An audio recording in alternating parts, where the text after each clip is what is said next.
तो चलो अगले यूनिट की तरफ बढ़ते हैं और अगले यूनिट का नाम है थर्मोडायनेमिक्स। थर्मोडायनेमिक्स मतलब हम यहाँ पे एनर्जीज कैसे फ्लो होती है, हीट कैसे ट्रांसफर होती है एक बॉडी से दूसरे बॉडी में, और उससे रिलेटेड जो भी लॉज है, उससे रिलेटेड जो भी प्रोसेसेस है ना, एनर्जी से रिलेटेड, वो सभी हम लोग देखते हैं यहाँ पे थर्मोडायनेमिक्स में। So let us start with it. सबसे पहले समझते हैं what do you mean by thermodynamic system या फिर सिस्टम और थर्मोडायनेमिक प्रोसेस, है ना। सिस्टम किसको बोलते हैं, थर्मोडायनेमिक सिस्टम बोलो या फिर सिस्टम।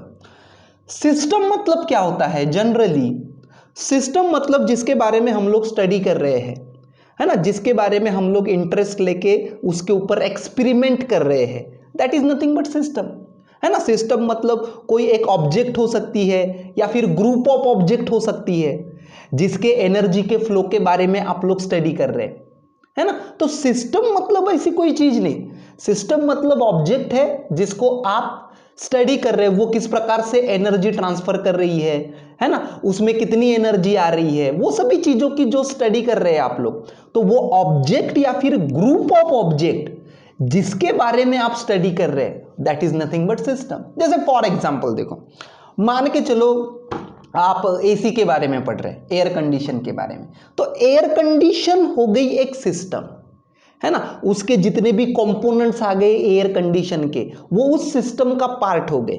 फिर एयर कंडीशन बाहर से हवा अंदर लेती है ना, उसको कूल करती है, तो वो हो गया उस सिस्टम का सराउंडिंग के साथ इंटरेक्शन, बराबर है कि नहीं। एसी को छोड़ के बाहर की दुनिया मतलब सराउंडिंग, तो सराउंडिंग से उसके अंदर हवा आती है, फिर वहां पे प्रोसेस होके वो कूल होती है, बराबर है। तो सिस्टम मतलब कोई भी ऐसा चीज, कोई भी ऑब्जेक्ट, ग्रुप ऑफ ऑब्जेक्ट जिसके बारे में आप स्टडी कर रहे हैं, है ना, और उसको छोड़ के बाहर क्या एटमॉस्फेयर, बाहर की चीज मतलब क्या, सराउंडिंग या फिर एनवायरनमेंट। और जैसे मैंने एसी का उदाहरण दिया अभी, है कि नहीं, एसी मतलब हो गई तुम्हारी सिस्टम, फिर वो बाहर के दुनिया के साथ, बाहर के इन्वायरमेंट के साथ जो भी उसके बाहर का सराउंडिंग और एसी के बीच में जो भी ट्रांसफर होगा, वो होगा सराउंडिंग और सिस्टम के बीच का ट्रांसफर।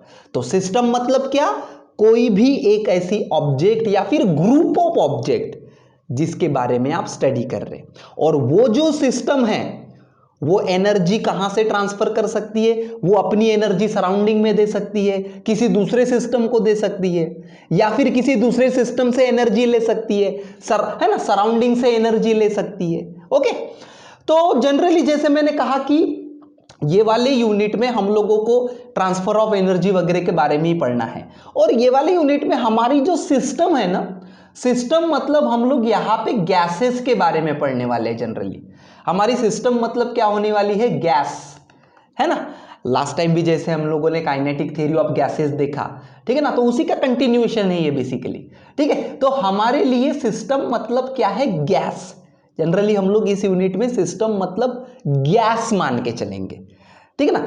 कोई भी चीज को सिस्टम बोल सकते हैं जिसके बारे में आप स्टडी कर रहे हैं, लेकिन हमारे लिए पर्टिकुलरली हमारे सिलेबस में, है ना, सिस्टम मतलब हमारे लिए है काइंड ऑफ गैस, ठीक है। तो जनरली जैसे मान के चलो ये एक सिस्टम कंसीडर किए मैंने, मतलब ये कोई तो भी गैस लिया मैंने, मतलब स्टैंडर्ड भाषा में कोई तो भी सिस्टम कंसीडर करा, तो अभी आपको पता है ना, गैस अगर लिया तो गैस का कुछ ना कुछ प्रेशर होगा, गैस का कुछ ना कुछ वॉल्यूम होगा, इसका कुछ ना कुछ टेम्परेचर होगा, बराबर है कि नहीं। तो ये हो गए सिस्टम के वेरिएबल्स।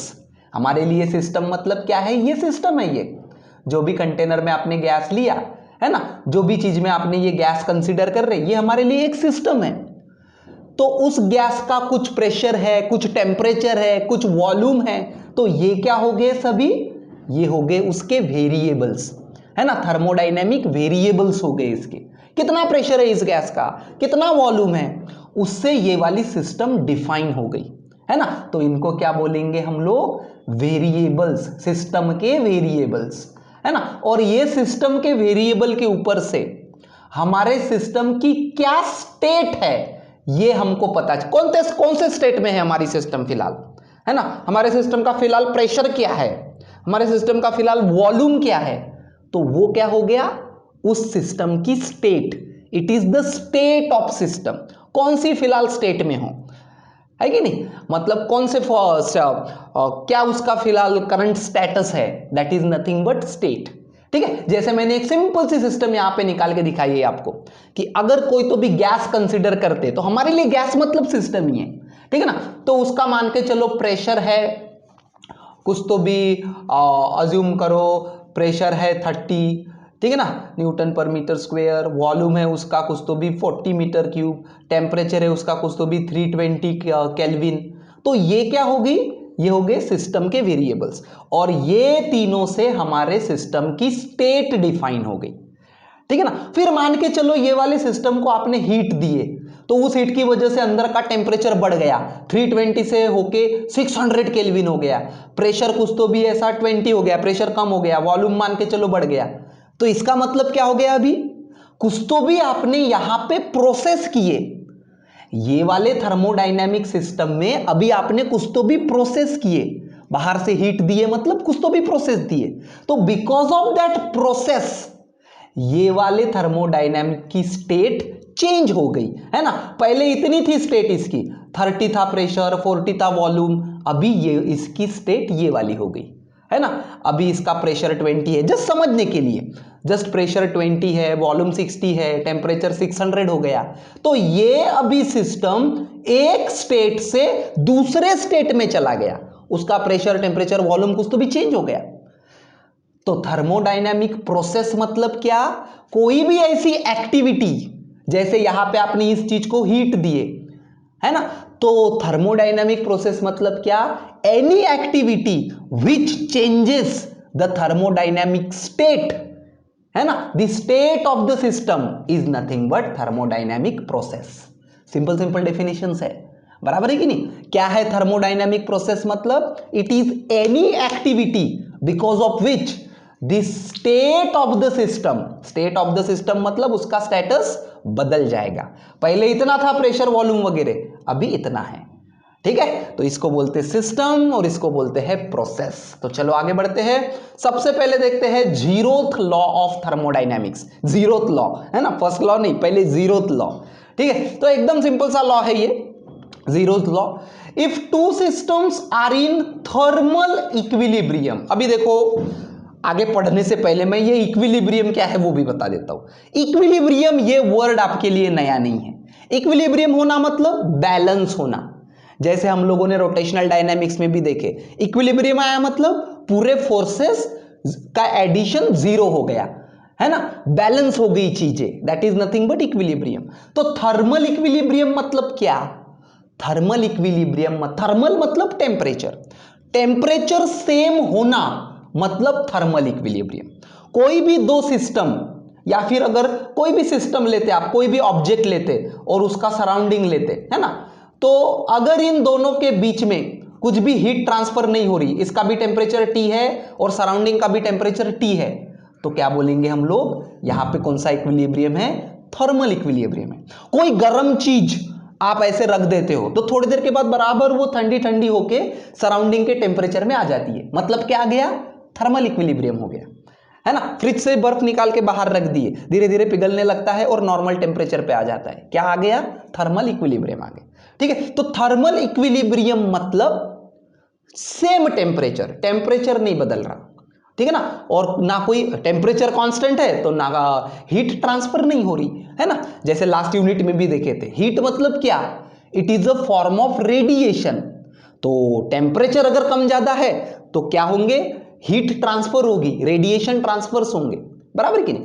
तो if two systems are in thermal equilibrium with the third system separately, then they are in thermal equilibrium with each other. एकदम सिंपल सा लॉजिक है ना। तीन सिस्टम है यहां पे, है ना, तो तीन में से अगर दो सिस्टम ये तीसरे के साथ थर्मल इक्विलिब्रियम में है, पहली वाली भी है थर्मल इक्विलिब्रियम में और दूसरी वाली भी थर्मल इक्विलिब्रियम में है, ठीक है ना। जैसे हमारे पास तीन सिस्टम है या फिर तीन ऑब्जेक्ट्स है, तो ये ऑब्जेक्ट ए के साथ या फिर सिस्टम ए के साथ सिस्टम सी थर्मल इक्विलिब्रियम में है, at the same time system A के साथ सिस्टम बी भी थर्मल इक्विलिब्रियम में है ना। ए के साथ सी भी थर्मल इक्विलिब्रियम में है और ए के साथ बी भी थर्मल इक्विलिब्रियम में है। तो इसका मतलब ये कि बी और सी ये भी दोनों थर्मल इक्विलिब्रियम में रहेंगे। बराबर है, सिंपल तुम्हारा मैथमेटिक्स है। x इक्वल टू वाई है, similarly x equal to z है, तो क्या मैं y इक्वल टू जेड नहीं बोल सकता? 100% बोल सकता हूं। बस सिमिलर वैसा ही है ना। अगर ये y x के साथ थर्मल इक्विलिब्रियम में है, साथ ही साथ z भी x के साथ अगर थर्मल इक्विलिब्रियम में है, तो y और z भी एक दूसरे के साथ थर्मल इक्विलिब्रियम में रहेंगे। तो if two systems are in thermal equilibrium with third system separately, then both of those system are in thermal equilibrium, है ना। वो दोनों भी थर्मल इक्विलिब्रियम रहेंगे एक दूसरे के साथ। ठीक है, तो चलो आगे बढ़ते हैं। अभी समझते हैं इंपॉर्टेंट डेफिनेशंस थर्मोडायनामिक्स के, हीट, इंटरनल एनर्जी और वर्क। ठीक है ना। सबसे पहले देखते हैं हीट। हीट क्या है, ये लास्ट यूनिट में ही हमने देख लिया था।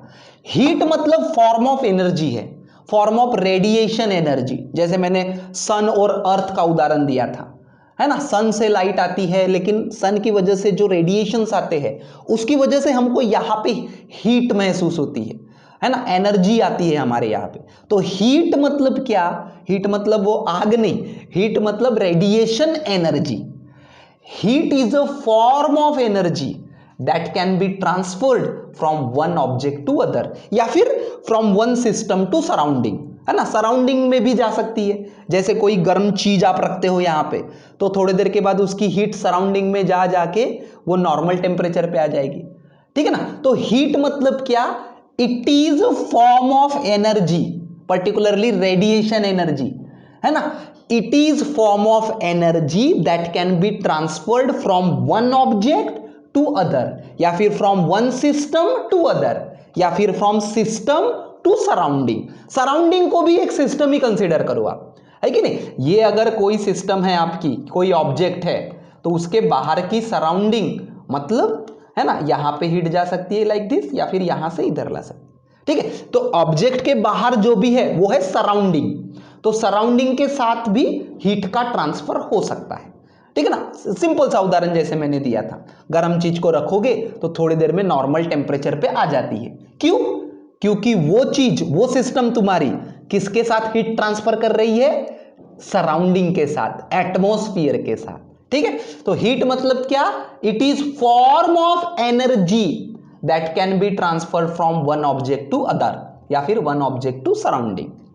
ठीक है, और एक कॉमन सेंस की बात है, अगर कोई एनर्जी एक जगह से दूसरी जगह जाती है, फ्लो हो रही है ना, अगर ये फॉर्म ऑफ एनर्जी एक जगह से दूसरी जगह पे जा रही है, मतलब कहीं ना कहीं से वो एनर्जी आई है ना। अपने आप ही energy can not be created nor be destroyed. तो ये अगर एनर्जी एक जगह से दूसरी जगह ट्रांसफर हो रही है, मतलब वो किसी की वजह से तो भी क्रिएट हुई है। तो it can be created at the expense of loss of other form of energy, है ना। कोई तो भी दूसरे फॉर्म की एनर्जी लॉस हुई, इसलिए हीट फ्लो हो रही है ना। Energy can not be created nor be destroyed. अगर यहां से कुछ हीट फ्लो हो रही है तो वो आई कहां से? कहीं से तो भी दूसरे फॉर्म ऑफ एनर्जी की वजह से आई। ठीक है ना। तो खैर ये सेंटेंस डेफिनेशन के लिए काम का नहीं है, जस्ट आपके इसके लिए बताया। लेकिन हीट की definition is form of energy that can be transferred from one object to other.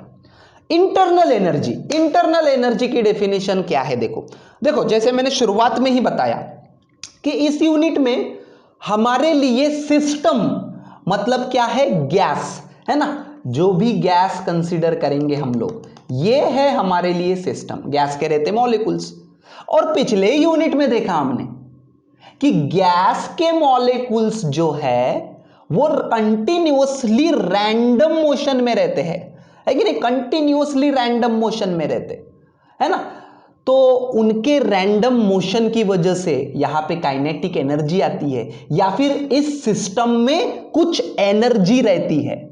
तो वो जो सिस्टम की एनर्जी है, because of the random disordered motion of the molecules, है ना। डिसऑर्डर्ड मोशन मतलब कैसे भी मूव हो रही है ना। इनका कोई भरोसा नहीं किधर जा रहे, ऐसे ब्राउनियन मूवमेंट में जा रहे, कहीं भी जा रहे। तो लास्ट यूनिट में जैसे हमने देखा था कि हर गैस मॉलिक्यूल रैंडम मोशन में रहता, तो उस रैंडम मोशन की वजह से वहां पे एनर्जी आती है। तो हर सिस्टम की अपनी खुद की एनर्जी होती है और उस एनर्जी को बोलते हैं internal energy. The energy of the system because of its internal factors, ऐसा ही बोलेंगे, the energy of the system because of its internal factors is known as internal energy. लेकिन आपके लिए डेफिनेशन ये ऐसी है, क्योंकि हमारे लिए सिस्टम मतलब क्या है, हमारे लिए सिस्टम मतलब गैसेस है। तो the energy associated because of random and disordered motion of the molecules of the system is nothing but internal energy। जो molecules में motion है उसकी वजह से जो एनर्जी है वो है इंटरनल एनर्जी।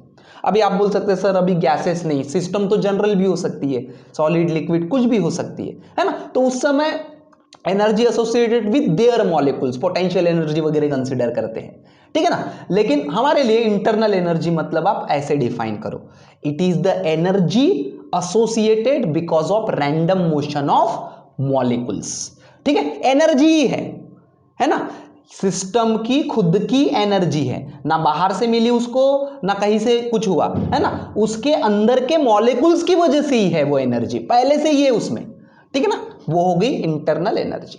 उसके बाद डिफाइन करते हैं वर्क। वर्क भी एनर्जी का ही फॉर्म है, याद रखो, वर्क का भी यूनिट क्या है, जूल। तो work is also the form of energy, लेकिन कौन सा एनर्जी बोल सकते उसको बोल सकते it is a form of mechanical energy. जब एनर्जी एक जगह से दूसरी जगह पे ट्रांसफर होती है in form of mechanical energy, तो उस समय बोलते हैं हम लोग क्या हो गया, वर्क हो गया, है ना। जैसे फॉर एग्जांपल देखो, ऐसा कोई तो भी एक बड़ी सी चीज है और इसको आप धक्का मार रहे हो जोर से, मतलब आप क्या लगा रहे हो, फोर्स लगा रहे, है ना। वर्क का जनरल फॉर्मूला आपको पता है, देखो, फोर्स इंटू डिस्प्लेसमेंट, है ना, जनरल फॉर्मूला। थर्मोडायनेमिक्स के लिए वर्क का फॉर्मूला कुछ अलग डिफाइन करते हैं, वो आगे देखेंगे, लेकिन वर्क का जनरल फॉर्मूला आपको पता है, फोर्स इंटू डिस्प्लेसमेंट। तो अगर ये कोई तो भी बड़ी सी चीज है, ठीक है ना, तो इसको आप फोर्स लगा रहे हैं और वो फोर्स की वजह से ये चीज यहां से यहां पे आ गई, मतलब डिस्टेंस आ गया x, तो वर्क क्या बोलते हैं आप लोग, फोर्स इंटू डिस्प्लेसमेंट। इतना वर्क आपने किया, इतना वर्क आपने किया, ठीक है ना। लेकिन अभी मान के चलो इसी चीज को आपने ऐसा धक्का मार के इधर आगे लेके जाने की बजाय उस चीज को ऐसा पकड़ के रखे ऊपर, है ना, और आप एक ही जगह पे खड़े हो, तो भी आपको एनर्जी लगेगी, है ना, लेकिन उस समय वर्क होगा क्या, उस समय वर्क नहीं होगा, है ना, क्योंकि डिस्प्लेसमेंट नहीं है। तो वर्क मतलब क्या, जब एनर्जी ट्रांसफर होती है एक जगह से दूसरी जगह पे in form of mechanical energy, कुछ तो भी डिस्प्लेसमेंट दिखना चाहिए हमको, तो आता है वर्क, है ना। जैसे अपने घर में के टंकी में ऊपर पानी भरा हुआ रहता है, तो उस पानी में पोटेंशियल एनर्जी रहती है, लेकिन वो दिखती नहीं है, लेकिन जैसे ही नल चालू करते हैं सीधा पानी का फ्लो आना चालू हो जाता है, डिस्प्लेसमेंट होना चालू हो जाता है, तो क्या हो गया, वर्क, ठीक है। तो वर्क मतलब क्या, it is transfer of mechanical energy. Mechanical मतलब जहां पे कुछ ना कुछ डिस्प्लेसमेंट दिखना चाहिए, उसको बोलते हैं मैकेनिकल एनर्जी, ठीक है। तो वर्क मतलब क्या, इट इज ट्रांसफर ऑफ, और वर्क भी एनर्जी का ही फॉर्म है ना, एनर्जी का ही फॉर्म है वर्क, ठीक है ना। वर्क मतलब it is transfer of mechanical energy between two systems, है ना, बिटवीन टू सिस्टम्स। जैसा मैंने यहां पे भी इसका उदाहरण दिया था कि आप इस बड़ी सी चीज को धक्का मार रहे हो, है ना, तो ये आप मतलब एक सिस्टम हो गई और ये जो जिसको धक्का मार रहे वो एक दूसरी सिस्टम हो गई। तो कहां से कहां एनर्जी ट्रांसफर हो रही, आप इसको एनर्जी ट्रांसफर कर रहे, किसको, इस ब्लॉक को, है ना। तो एक सिस्टम से दूसरी सिस्टम में क्या क्या ट्रांसफर हुई, मैकेनिकल एनर्जी। मैकेनिकल मतलब क्या, जहां पे डिस्प्लेसमेंट दिखता है, ठीक है ना, डिस्प्लेसमेंट बोलो, रोटेशन बोलो, उसको बोलते हैं मैकेनिकल, ठीक है। So it is the transfer of mechanical energy between two systems, ठीक है। तो चलो, इसलिए हमने देखे हीट, इंटरनल एनर्जी और वर्क, इन तीनों को जोड़ने वाला ये लॉ है जिसको बोलते हैं फर्स्ट लॉ ऑफ थर्मोडायनेमिक्स। तीनों को जोड़ेगा ये, कौन से तीन, हीट, इंटरनल एनर्जी, हीट मतलब रेडिएशन एनर्जी, इंटरनल एनर्जी मतलब सिस्टम में पहले से खुद की रहती वो वाली एनर्जी, और work. So according to first law of thermodynamics, अगर कोई भी सिस्टम है, अभी सिस्टम मतलब क्या आपको समझ में आ गया है ना, सिस्टम मतलब हमारे लिए अभी गैस है ना, कोई भी सिस्टम मतलब इस यूनिट में हमारे लिए एक कोई तो भी गैस है, ठीक है ना, या फिर जनरली सिस्टम मतलब जो भी आप ऑब्जेक्ट कंसीडर कर रहे हैं वो हो गई सिस्टम। तो according to first law of thermodynamics, अगर इस सिस्टम को है ना हम लोग हीट देते हैं, इफ वी अप्लाई हीट या फिर if we transfer heat to the system, heat मतलब रेडिएशन एनर्जी, तो वो हीट है ना, बिकॉज ऑफ दैट हीट, वो हीट दो रीजंस के लिए काम में आती है, दो तरीके से काम में आता है ना। अगर हम लोग if we give the heat to the system, then that heat is utilized, वो दो रीजंस के लिए यूटिलाइज होती है, to increase the internal energy of the system, वो जो हीट आपने सिस्टम को दिए उसकी वजह से सिस्टम की इंटरनल एनर्जी इंक्रीज होती है, एंड सेकंड थिंग, ये सिस्टम सराउंडिंग के ऊपर वर्क करता है ना। ये दो कारणों के लिए ये वाली एनर्जी काम में आएगी। तो क्या बोलता है first law of thermodynamics, the energy, the heat energy या फिर radiant energy, the heat that we give to the system, it is utilized to increase the internal energy of the system and to perform the work on the surrounding, है ना। जो भी heat, जो भी radiation energy हम लोग system को दे रहे हैं, उसकी वजह से सिस्टम की इंटरनल एनर्जी बढ़ती है, उसी के साथ साथ ये सिस्टम सराउंडिंग के ऊपर वर्क कर सकता है ना। तो ये सीधा सीधा है law of conservation of energy, सीधा सीधा एकदम ऑब्वियस सी बात है ना। अगर कोई इस सिस्टम को आप लोग एनर्जी दे रहे हो, 20 जूल की एनर्जी दे रहे हो, तो energy can not be created nor be destroyed, तो 20 में से कुछ एनर्जी इसकी इंटरनल एनर्जी बढ़ाने में लग गई, मतलब 10 जूल से इसकी इंटरनल एनर्जी बढ़ गई, तो बचा वाला 10 जूल किस में आ जाएगा, वर्क में आ जाएगा, है ना। ये सिस्टम सराउंडिंग के ऊपर वर्क करेगा, सो 10 + 10 कितना हो जाएगा, 20। तो ये completely law of conservation of energy है, सीधा सीधा। इतनी एनर्जी आ रही है तो वो एनर्जी का कुछ पार्ट इंटरनल एनर्जी इंक्रीज करने में होगा और बचा वाला पार्ट किस में आ जाएगा, वर्क में आ जाएगा, है ना। तो कैसे याद रखेंगे first law of thermodynamics, the amount of heat energy that we give to the system, it is utilized to increase the internal energy of the system and remaining part is utilized to perform work on the surrounding। ये system किसके ऊपर work कर रही, ये system इसके बाहर के surrounding के ऊपर वर्क कर रही है ना। तो जो भी एनर्जी सिस्टम को मिलेगी उसमें से कुछ एनर्जी इंटरनल एनर्जी इंक्रीज करने में काम आएगी, है ना। देखो सिस्टम की खुद की एक अपनी इंटरनल एनर्जी रहती है, पहले से ही रहती है, ठीक है ना। तो उसको इंक्रीज करने में बाहर से आई वाली एनर्जी इसको मिलेगी, तो बाहर से आई वाली एनर्जी से इसकी इंटरनल एनर्जी बढ़ सकती है, ठीक है ना। साथ ही साथ है ना ये सिस्टम सराउंडिंग पे वर्क कर सकती है, सराउंडिंग के ऊपर वर्क कर सकती है, ठीक है ना। तो वो भी कहां से आएगी एनर्जी, ये जो हमने एनर्जी दी है उसके ऊपर से, ठीक है। So it is known as first law of thermodynamics, Q equal to delta U plus W।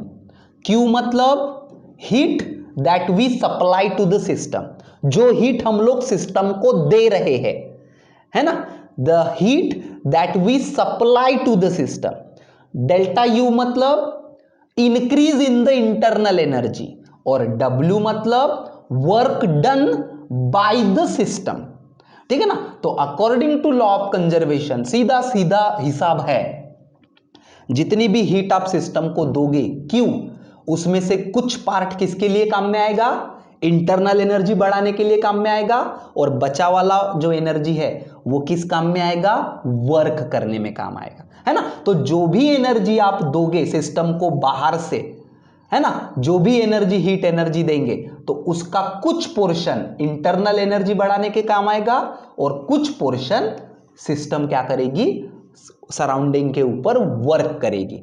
ठीक है, तो सीधा सीधा हिसाब है, इसमें से कुछ पार्ट इधर गया कुछ इधर गया, तो Q equal to delta U plus W, बराबर है। So this is pure form of law of conservation of energy, है ना। एमसीक्यू भी आता है, first law of thermodynamics is related to, है ना। तो जो भी लॉ ऑफ कंजर्वेशन वाला ऑप्शन है, कंटिन्यूअसली लास्ट 2 ईयर से ये एमसीक्यू आ रहा है। ठीक है, तो first law of thermodynamics simple, Q equal to जो भी हीट हम लोग सिस्टम को देते हैं उसकी वजह से उसकी इंटरनल एनर्जी बढ़ती है और उसके साथ साथ वो सिस्टम सराउंडिंग के ऊपर वर्क भी करती है।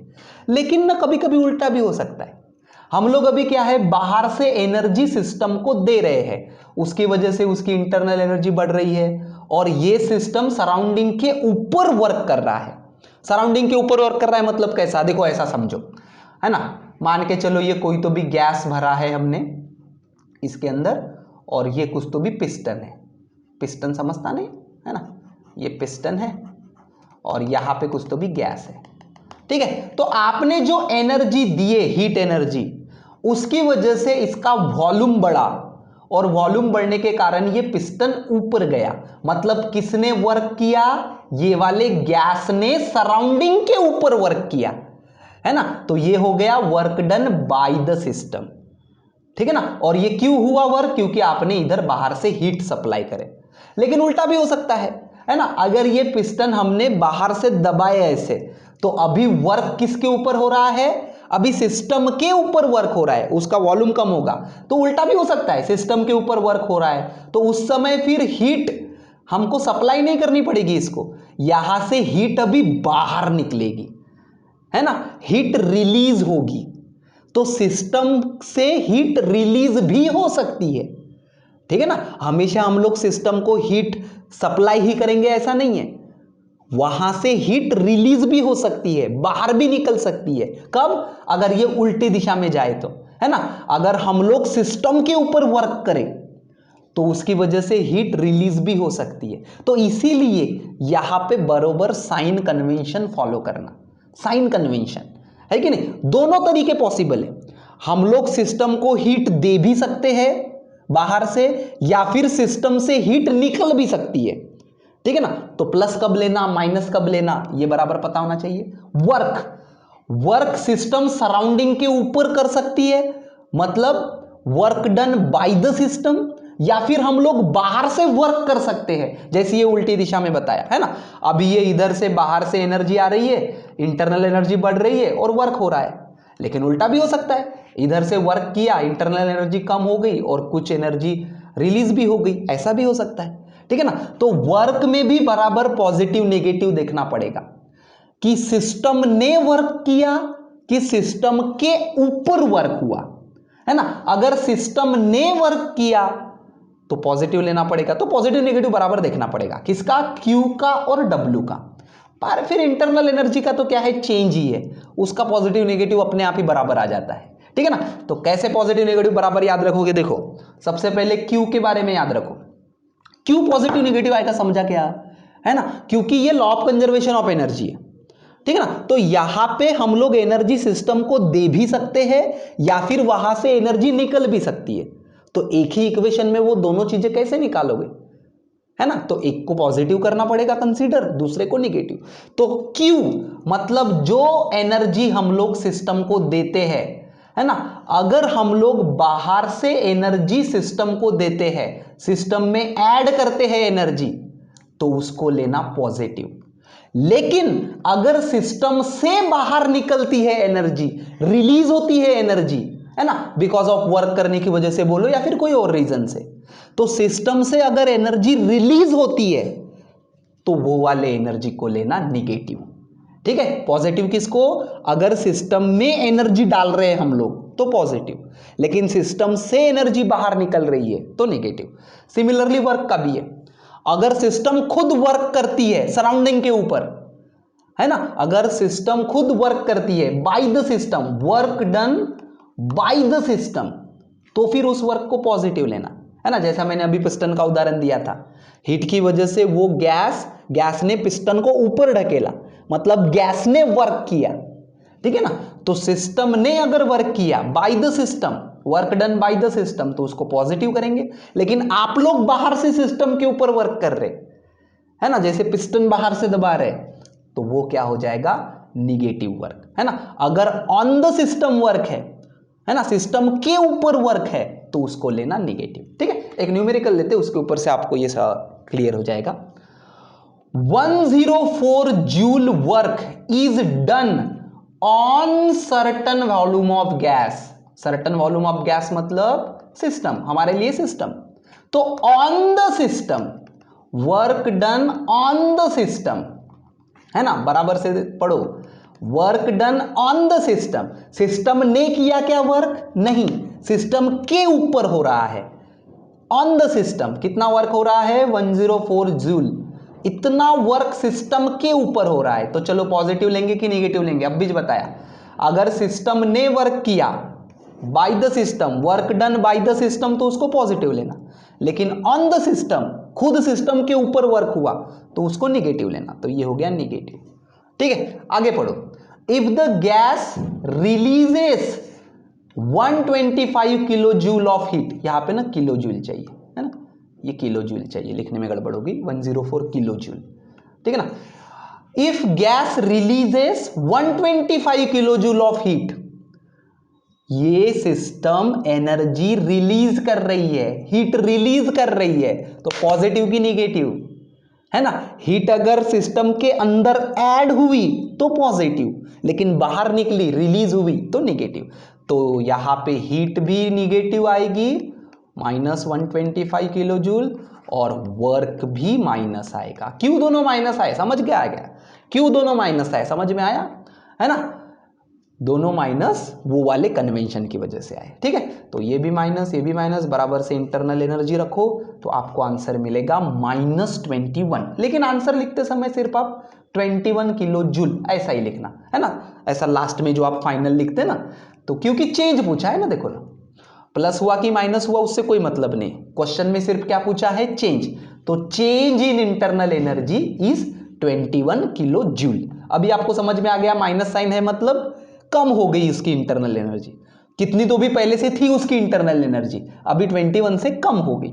लेकिन लिखते समय क्या लिखना कि, क्योंकि पूछा क्या है, देखो, calculate the change in internal energy, तो कितने का चेंज हुआ? 21 किलो जूल का। सिंपल। तो कब प्लस कब माइनस, वेरी वेरी सिंपल, ठीक है। चलो आगे बढ़ते हैं। थर्मोडायनामिक इक्विलिब्रियम, देखो अभी मैंने थर्मल इक्विलिब्रियम के बारे में बताया था, है ना, वो लॉ में वर्ड आया था थर्मल इक्विलिब्रियम, तो अभी बताया था। क्या है थर्मल इक्विलिब्रियम? कोई भी दो सिस्टम या फिर कोई भी दो ऑब्जेक्ट सेम टेम्परेचर पे है, तो दोनों के बीच में हीट ट्रांसफर होगा क्या? रेडिएशन ट्रांसफर होगा क्या? नहीं होगा, तो उसको बोलेंगे thermal equilibrium. Similarly chemical equilibrium किसको बोलेंगे? है ना, अगर सिस्टम में कुछ भी केमिकल रिएक्शन नहीं हो रही है, ना सिस्टम के अंदर हो रही है और ना ही सिस्टम की सराउंडिंग के साथ हो रही है, तो केमिकल रिएक्शन नहीं हो रही है कुछ भी, तो केमिकल कंपोजिशन उसका कांस्टेंट है, तो हम लोग लेंगे सिस्टम किस में है? केमिकल इक्विलिब्रियम में है कि नहीं। केमिकल कंपोजिशन उसका कांस्टेंट होना चाहिए, ना अंदर रिएक्शन चाहिए ना सराउंडिंग के साथ रिएक्शन चाहिए, ठीक है। सिमिलरली मैकेनिकल इक्विलिब्रियम किसको बोलते हैं? मैकेनिकल फोर्सेस वगैरह हो गए, है ना, मैकेनिकल मतलब रिलेटेड टू फोर्स, तो फोर्स का इक्विलिब्रियम तो आपको पता ही है ना, सभी फोर्सेस का एडिशन 0 होना चाहिए, मतलब कोई भी अनबैलेंस फोर्स नहीं बचना चाहिए, ना सिस्टम के अंदर और ना ही सिस्टम और सराउंडिंग के साथ। तो अगर वहां पे अनबैलेंस फोर्स 0 है ना, नेट फोर्स 0 है सिस्टम के अंदर, सिमिलरली सराउंडिंग के साथ, तो हम लोग बोलेंगे क्या है? Mechanical equilibrium. तो इक्विलिब्रियम मतलब सिस्टम सराउंडिंग के साथ ऐसे कुछ भी ट्रांसफर करना नहीं चाहिए। अगर थर्मल इक्विलिब्रियम है तो टेम्परेचर ट्रांसफर नहीं करना चाहिए, है ना। केमिकल इक्विलिब्रियम है तो जैसे वो केमिकल कंपोजिशन ट्रांसफर नहीं होना चाहिए, या फिर खुद के अंदर भी बदलाव नहीं होने चाहिए, लाइक दिस, ठीक है। तो ये इक्विलिब्रियम की डेफिनेशंस बराबर से याद करो, वेरी इंपॉर्टेंट, 3 मार्क के लिए आती है, 3 मार्क के लिए 3 डेफिनेशन आती है, है ना, mechanical equilibrium, chemical equilibrium, thermal equilibrium, है ना। अभी वेरी इंपॉर्टेंट थिंग, आगे का पोर्शन पढ़ने के लिए हमको ये लगेगा, जैसे मैंने लास्ट टाइम भी बोलते बोलते बोला था कि थर्मोडायनेमिक्स में हम लोग एनर्जी ट्रांसफर से रिलेटेड बात करते हैं, हीट रिलेटेड बात करते हैं, ठीक है ना। तो यहां पे वर्क का फॉर्मूला कुछ अलग तरीके से डिफाइन होता है। आपको वर्क का सिंपल फॉर्मूला जो पता है वो तो है ही है, फोर्स इनटू डिस्प्लेसमेंट, लेकिन ये कब, जब मैकेनिक्स पढ़ते हैं हम लोग, मैकेनिक्स मतलब वो रोटेशनल डायनामिक्स वगैरह हो गया, वो मैकेनिक्स का पार्ट है, तो वो पढ़ते हैं तो ये है मेरा वर्क का फॉर्मूला, है ना, जनरल फॉर्मूला बोलेंगे इसको, फोर्स इनटू डिस्प्लेसमेंट। लेकिन जब हम लोग थर्मोडायनेमिक्स पढ़ते हैं, और थर्मोडायनेमिक्स में मेरी सिस्टम मतलब गैस है, गैसेस से रिलेटेड है, तो गैसेस से रिलेटेड जब हम लोग वर्क लिखते हैं ना, तो वर्क का फॉर्मूला कुछ ऐसा लिखते हैं, पीडीवी, इंटीग्रेशन ऑफ पीडीवी। अब ये इंटीग्रेशन क्यों आता है ये भी बताता हूं, ठीक है ना, और ये ऐसा क्यों लिखते हैं ये भी बताता हूं, ठीक है ना। देखो ये इंटीग्रेशन, देखो फिजिक्स में कोई भी चीज हम लोग एक गो में नहीं निकालते, उसका पहले इनफाइनाइटिसिमल पार्ट निकालते हैं। सिमिलरली वर्क का भी हम लोग क्या निकालेंगे, इनफाइनाइटिसिमल पार्ट, और फाइनल वर्क निकालने के लिए उसका क्या करेंगे, इंटीग्रेशन करेंगे। लॉजिक है कि नहीं। फिजिक्स में कोई भी चीज पहले इनफाइनाइटिसिमली निकलती है, तो पहले डीडब्ल्यू निकलेगा, फिर फाइनल वर्क इंटीग्रेशन करके निकलेगा। अभी देखो आपको मैंने फोर्स इनटू डिस्प्लेसमेंट जो वर्क का फॉर्मूला है वहां पे भी आइडिया बताई थी कि जब कभी भी ऐसा मैकेनिकल डिस्प्लेसमेंट नहीं दिखाई देता, कुछ तो भी मोशन दिखाई नहीं देता, तब तक वर्क नहीं होता। मतलब डिस्प्लेसमेंट होना चाहिए, कुछ तो भी ऐसा मैकेनिकली आपको दिखना चाहिए, हिला करके, मूव हुआ करके, ठीक है ना। तो गैसेस के रिलेटेड में, है ना, मान के चलो कोई कंटेनर में आपने गैस लिए, ठीक है ना, और ये गैस का वॉल्यूम अगर कांस्टेंट है ना, ये कंटेनर में गैस को भर के रख दिए, वॉल्यूम बदल ही नहीं रहा, इसका मतलब वहां पे वर्क कुछ भी नहीं हो रहा। गैसेस के बारे में जब बात करते हैं ना हम लोग, तो वॉल्यूम बदलना चाहिए, जैसा डिस्प्लेसमेंट बोलते उधर फोर्स लगाने के बाद डिस्प्लेसमेंट आना चाहिए, वैसा ही गैसेस में वॉल्यूम में अगर चेंज होता है, चाहे वॉल्यूम इंक्रीज हो डिक्रीज हो, तो वॉल्यूम में अगर कम ज्यादा होता है तो बोलते हैं कि वहां पे क्या हुआ, वर्क हुआ, है ना। तो जैसे उधर आपका डिस्प्लेसमेंट है ना, फोर्स लगाते हो तो डिस्प्लेसमेंट हुआ तो वर्क आता है ना। कोई चीज को फोर्स लगाते ही जा रहे लेकिन वो चीज हिल ही नहीं रही है, डिस्प्लेसमेंट जीरो है, तो वर्क कितना हुआ, जीरो। सिमिलरली गैसेस में अगर कुछ भी थर्मोडायनामिक प्रोसेस हो रही है, उसको हीट कर रहे हैं, कुछ भी कर रहे हैं, लेकिन उसका वॉल्यूम बढ़ना चाहिए, या फिर कम भी हुआ तो भी चलता, तो वॉल्यूम में अगर चेंज हुआ इसका मतलब वहां पे वर्क हुआ, है ना। तो इसीलिए इंटीग्रेशन में हम लोग इनिशियल लिमिट लेंगे इनिशियल वॉल्यूम, और फाइनल लिमिट लेंगे फाइनल वॉल्यूम। तो वॉल्यूम क्यों इंपॉर्टेंट है वर्क के फॉर्मूले में, समझ में आ गया, क्योंकि हम लोग गैसेस के बारे में देख रहे हैं, और गैसेस में वर्क तभी बोलेंगे जब उसके वॉल्यूम में चेंज होगा, है ना। चाहे वॉल्यूम एक्सपांड होगा या फिर चाहे वॉल्यूम कम होगा चलेगा, लेकिन वॉल्यूम में बदलाव आना चाहिए। जैसे डिस्प्लेसमेंट आना चाहिए, पॉजिटिव डिस्प्लेसमेंट या फिर निगेटिव डिस्प्लेसमेंट दोनों चलते, उसी प्रकार से यहां पे वॉल्यूम एक्सपांड होगा तो भी चलेगा, या फिर वॉल्यूम कम हुआ तो भी चलेगा, लेकिन वॉल्यूम में चेंज होना चाहिए, ठीक है। तो इसीलिए वर्क का फॉर्मूला है लाइक दिस, है ना। क्या चेंज होगा, गैस के ऊपर, सिस्टम के ऊपर वर्क होगा, या फिर वर्क आएगा इस वाले यूनिट में थर्मोडायनेमिक्स में, तो वर्क होगा मतलब वॉल्यूम में चेंज होगा, ठीक है। तो इसलिए इंटीग्रेशन की limit initial volume to the final volume, ठीक है ना। और ये जो वर्क का फॉर्मूला है, इंटीग्रेशन की लिमिट समझ में आ गई, क्योंकि वॉल्यूम में चेंज हो रहा है, तो जो भी चेंज होता है वॉल्यूम में, है ना, इनिशियल वॉल्यूम यहां पे, फाइनल वॉल्यूम यहां पे, ठीक है ना। अभी ये जो वर्क का फॉर्मूला है स्मॉल वर्क डीडब्ल्यू, उसको हम लोग पीडीवी ऐसा लिखते हैं, तो हमारे लिए वर्क का फॉर्मूला है इंटीग्रेशन ऑफ पीडीवी, और वॉल्यूम कहां से कहां तक, इनिशियल वॉल्यूम से फाइनल वॉल्यूम। तो ये पीडीवी ये ऐसा क्यों लिखते हैं गैसेस में वर्क का फॉर्मूला, ये भी सिंपल लॉजिक है एकदम आपको समझने के लिए सिर्फ, ठीक है ना। देखो वर्क जनरली कैसा याद रखते हो आप लोग, फोर्स इनटू डिस्प्लेसमेंट रखते हो, लेकिन प्रेशर का फॉर्मूला क्या होता है याद करो तो, क्योंकि गैसेस वगैरह में प्रेशर रहता है, तो pressure is force per unit area रहता है, तो फोर्स को प्रेशर इनटू एरिया लिख सकते हैं, लिख सकते हैं। तो चलो लिखो तो प्रेशर इनटू एरिया, और ये डिस्प्लेसमेंट जैसा का वैसा। तो अगर ये छोटा सा मैंने गैस लिया, इसका एरिया है ए, ठीक है, और डिस्प्लेसमेंट हुआ एक्स, ठीक है, और यहां पे गैस का प्रेशर कुछ तो भी है, बराबर है। तो देखो अगर ये छोटा सा वॉल्यूम लिया मैंने गैस का, ठीक है ना, तो अगर यहां पे इस प्रकार से डिस्प्लेसमेंट आया, मतलब इसका वॉल्यूम यहां से ये डार्क नीले से यहां तक बढ़ गया, ठीक है ना। तो देखो ये वाला सिलेंडर देखो यहां से यहां तक, ये वाला इसका है ना, सिलेंडर का वॉल्यूम कैसा बोलते हैं हम लोग, सिलेंडर का वॉल्यूम कैसा लिखते हैं याद करो तो, सिलेंडर के वॉल्यूम का formula area of base into height, ऐसा ही रहता ना वॉल्यूम का फॉर्मूला, ठीक है ना। सिलेंडर के वॉल्यूम का फॉर्मूला क्या रहता है, area of base into height. तो देखो ये भी जो वॉल्यूम है, वर्क की वजह से जो वॉल्यूम इंक्रीज हो रहा है, देखो वॉल्यूम ही है, area of base into height की जगह ये डिस्प्लेसमेंट एक्स है, मतलब ये क्या है, इंक्रीज इन वॉल्यूम, तो P into increase in volume आ गया कि नहीं, पीडीवी है ना। तो वैसा ही है, सेम ही है, वैसा ही है, थोड़ा लॉजिक बराबर से लगना चाहिए, ठीक है। तो गैसेस के केस में वर्क का फॉर्मूला आएगा इंटीग्रेशन ऑफ पीडीवी, और क्यों ऐसा आएगा ये भी बताया, क्योंकि क्या चेंज होना चाहिए, गैसेस में अगर वर्क होता है तो क्या चेंज होना चाहिए, उसका वॉल्यूम चेंज होना चाहिए, बराबर है।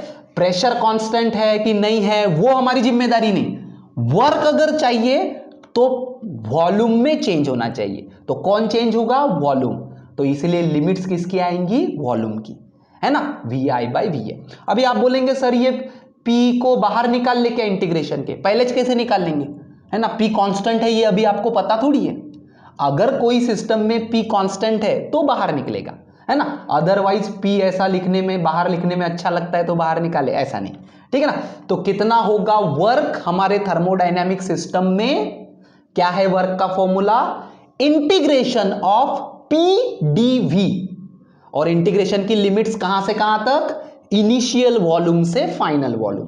क्यों, क्योंकि वर्क होता है मतलब वॉल्यूम में चेंज होता है, और वो जो वेरिएबल चेंज होता है उसी की लिमिट रहती है, इसीलिए वी आई मतलब इनिशियल वॉल्यूम, वी एफ मतलब फाइनल वॉल्यूम, और पी मतलब गैस का प्रेशर, और डीवी मतलब चेंज इन वॉल्यूम, ठीक है। तो ये जैसे मैंने दिखाया यहां पे, यहां का वॉल्यूम यहां से लेके यहां तक चेंज हुआ है ना, तो यहां पे क्या आएगा, वर्क आएगा, ठीक है, सिंपल।